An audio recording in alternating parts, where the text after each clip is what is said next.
DK Gupta classes में आपका स्वागत है। साथियों, आज हम पढ़ेंगे सिंपल मैथ, उसका प्रैक्टिस सेट नंबर 3 ये पढ़ेंगे हम। साथियों, मैथ की प्रैक्टिस हमें बार बार करनी पड़ेगी। मैं ये सोच रहा हूँ कि अब मैं टॉपिक वाइज भी इनको बनाऊँ। कुछ प्रैक्टिस सेट देख लेते हैं, फिर मैं टॉपिक वाइज भी वीडियो है बनाऊँगा। तो मैथ की प्रैक्टिस आज थोड़े से मैं हल्के से टफ सवाल हैं उनको ले रहा हूँ। इनकी प्रैक्टिस, इस प्रकार के सवालों की भी प्रैक्टिस आप करें। पहला सवाल है, ए और बी की आयु का अनुपात 8 वर्ष पहले 2:3 था। 4 वर्ष पहले उनकी आयु का अनुपात 5:7 था। अब से 8 वर्ष बाद उनकी आयु का अनुपात क्या होगा? हमारे लिए क्या दिया हुआ? सबसे पहले 8 वर्ष पहले उनकी आयु का अनुपात 2:3 था। 8 वर्ष पहले दिया हुआ है 2:3। ठीक है, आपको जगह कम दी हुई जाएगी, मैं भी जगह कम ले रहा हूँ। इसी में हम प्रैक्टिस करेंगे और बार बार प्रैक्टिस करेंगे तो हमारी ट्रिकें अपने आप बनती हुई चली जाएंगी। तो मैं लिख रहा हूँ 2x और जो अनुपात 3x है वो हमारा कब का है?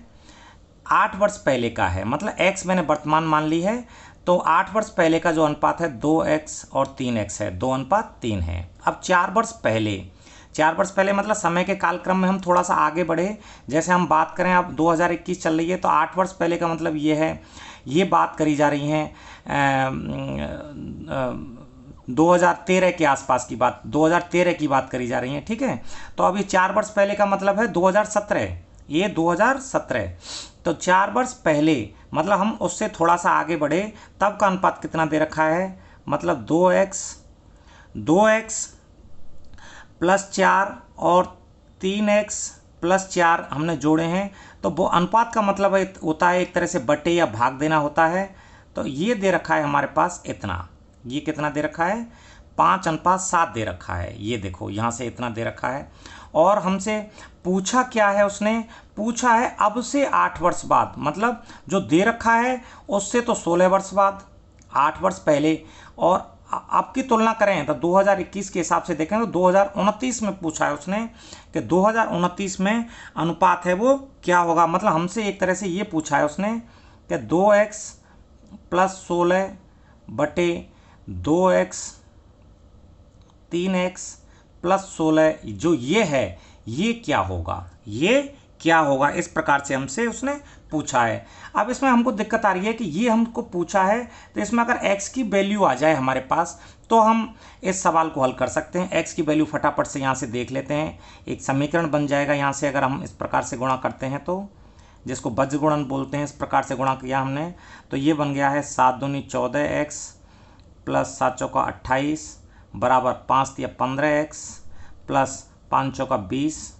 सावधानी से करना है, ऐसा नहीं कि सारा के सारा आपका गलत हो जाए। तो इसको देखूं मैं तो 15x जो इधर का संख्या है, मैं x इधर ले लेता हूं, कोई नहीं। 15x माइनस 14x बराबर ये हो जाएंगे हमारे 28 माइनस 20।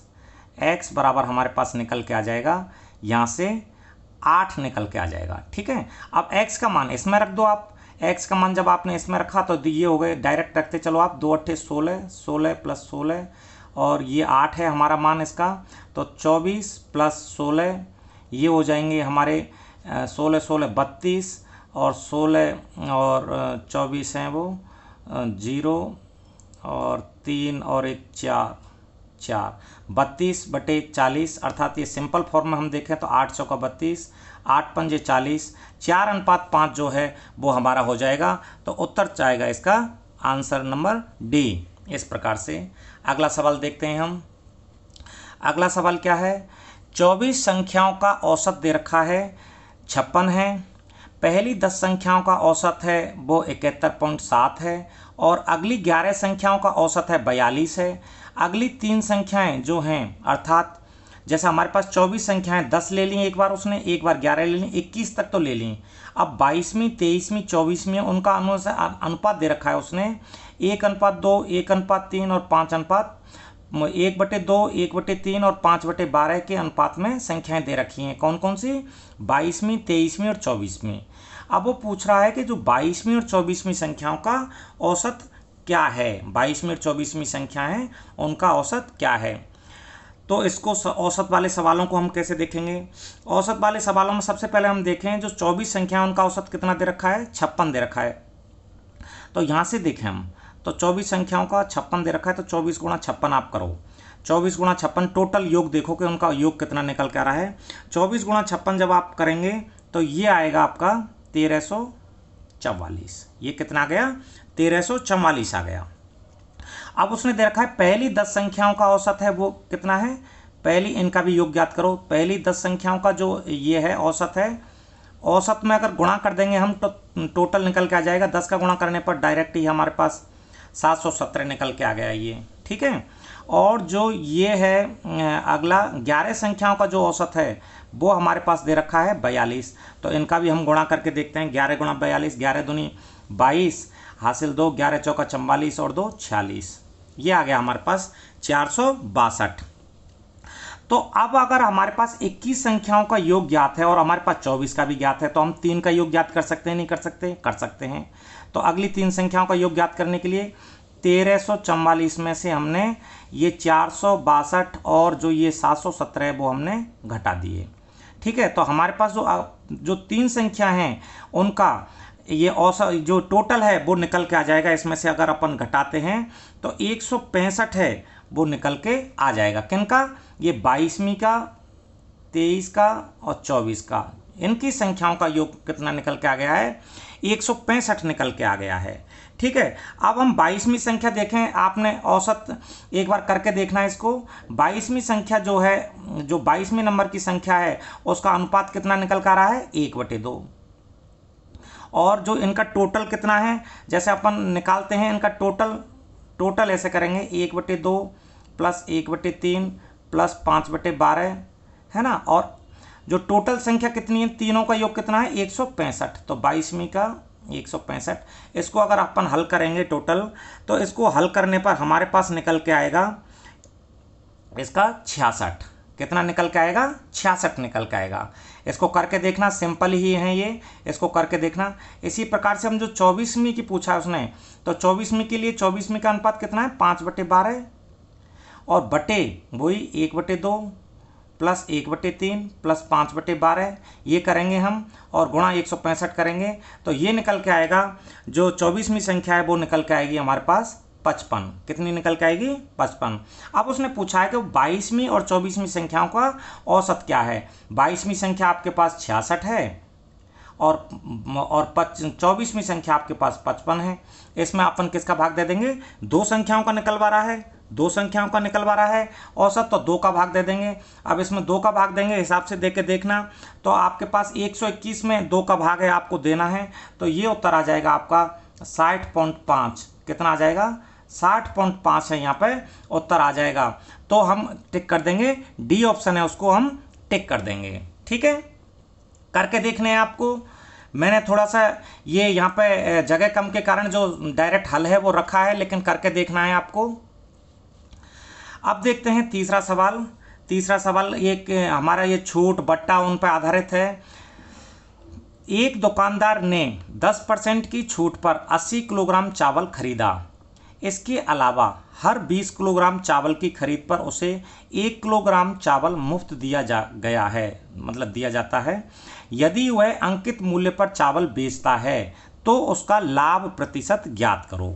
ध्यान देना है, एक तो 10% छूट पर खरीदा है उसने, और 20 किलो चावल जब लेता है, 80 किलो चावल लिया है तो 4 किलो तो उसको फ्री में ही मिल जाएगा, मुफ्त में मिल जाएगा, ठीक है। तो एक बार देखते हैं उसने कितने का खरीदा।